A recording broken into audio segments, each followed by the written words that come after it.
దేశీ ప్రవక్త ఏఎస్పీ పైన రోహిత్ కుమార్ చౌదరి పైన ఆయన చేసిన వ్యాఖ్యల పైన మీరు ఏమి ఖండిస్తారు? మనకు నిన్న police commemoration day across the country October 21st observe చేయడం జరిగింది. సో పోలీస్ కమెమరేషన్ డే అంటే విధి నిర్వహణలో ప్రాణాలు కోల్పోయినటువంటి పోలీస్ వారి త్యాగాన్ని మనము స్మరించుకోవాలా.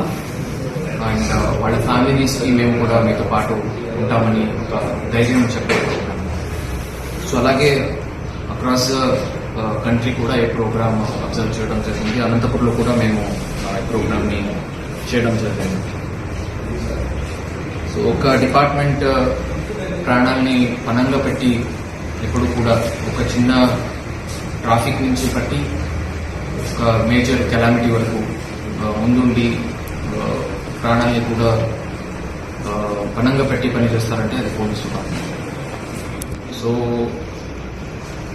ఇట్లాంటి కమెమరేషన్ డే రోజున ఒక బెదిరింపు ధోరణులతో దూషించడంతో దుర్భాషలాడుతూ ఒక ఇండివిజువల్ గా టార్గెట్ చేస్తూ ఒక నిజాయితీగా పనిచేస్తున్న ఒక ఆఫీసర్ గురించి మాట్లాడటం చాలా బాధాకరం.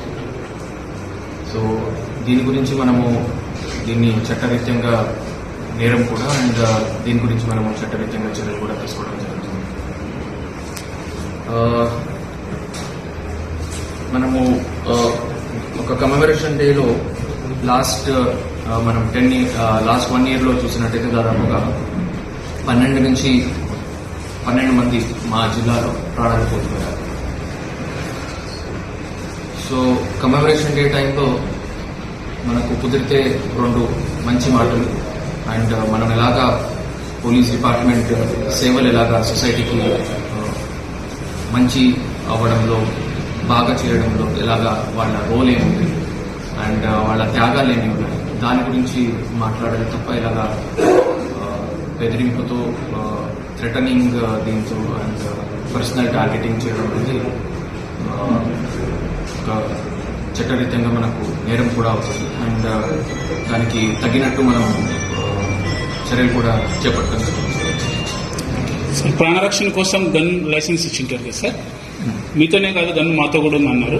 గన్ లైసెన్స్ క్యాన్సిల్ చేయడానికి ఏమన్నా సిఫారసు చేస్తారా?